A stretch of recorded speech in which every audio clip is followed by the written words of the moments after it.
Hello, this is Sumaya Zaman and welcome to IPU TV. Right now, I'm with the Parliament member of Malawi. Hello, sir. Welcome to our studio. Thank you so much. Thank you very much. As you're one of the youngest politician and a member of the Parliament and also the member of Youth Forum of IPU, how you are planning to increase the number of young politicians in your forum? My name is YAUMI of MPAWENI, a member of Parliament for Malawi. Indeed, I was one of the young parliamentarians in our country, Malawi.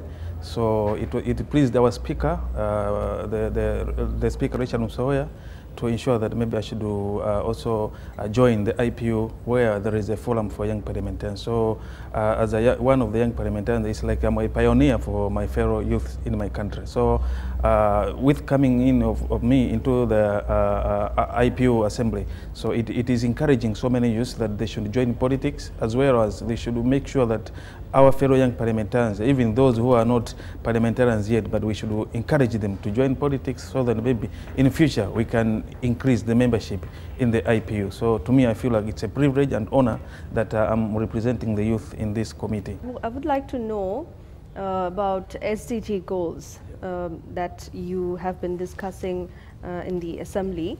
How you are planning to implement SDG goals in your own country? You know, as one of the members of parliament, to me, I feel like the SDGs are very important. So to me, the coming in of this meeting, to me, it's an eye-opener as well as to the country as Malawi. So when we have seen the way how our countries are doing, how other friends are doing, and the way how people are implementing the SDGs, to me, it's an honor and privilege that when we go back home, we should see how best we can go ahead by making sure that our SDGs in the country, they are really materialized. Because, you know, as one of the smallest country, as also one of the poorest country in Africa, to me, I feel like whatever we have learned here, they are very, very important, and we have learned how even Bangladesh they're doing. If you see how our colleagues are doing the Asia, to me, I feel like we as Africans, we are lacking behind in some technical things. So it's an eye-opener. So we'll make sure that maybe the SDGs that we have,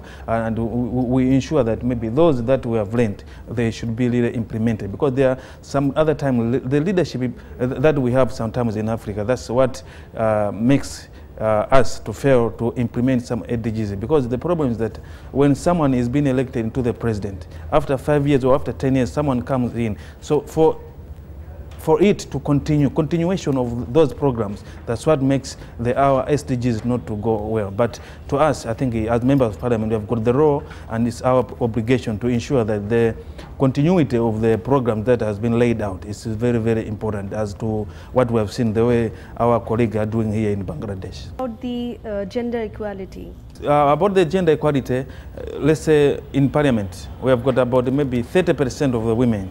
It's about 193 members.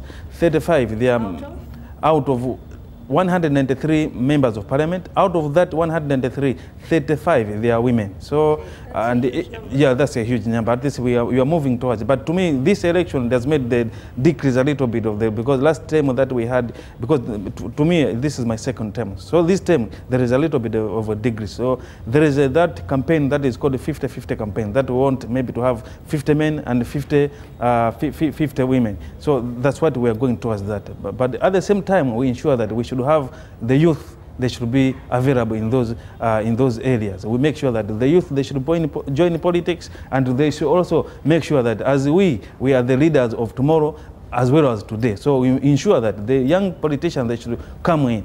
Even the parties, we ask them to ensure that they should create a conducive environment that the youth, those who don't have even the financial muscles, they should be included. At least maybe we can be in the leadership position. Currently, our president, Professor Peter Mutharika, has included the youth ministers in the Minister of Defense, the youth minister.